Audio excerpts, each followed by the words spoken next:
but starting at $250. The new Moto G phones are a step in the right direction for Motorola and a good value for budget phone buyers. So going through the specs real quick for this Moto G Power, it has a Snapdragon 665, which already automatically kind of pushes me away from it because I'm looking at the Snapdragon 600 series and I just don't know. Yeah, it'll be serviceable, but I don't think it will last you in the long run.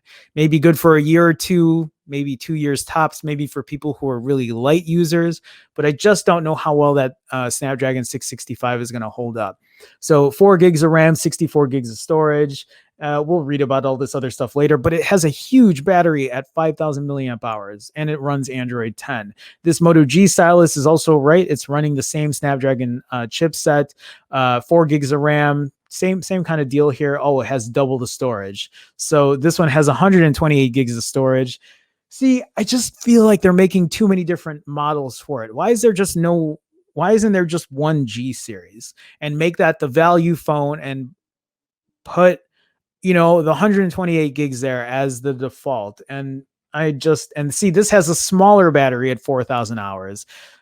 So you're compromising for that price. And then this has a stylus on it. That's just such a weird thing to me. Why not just have a Moto G, right?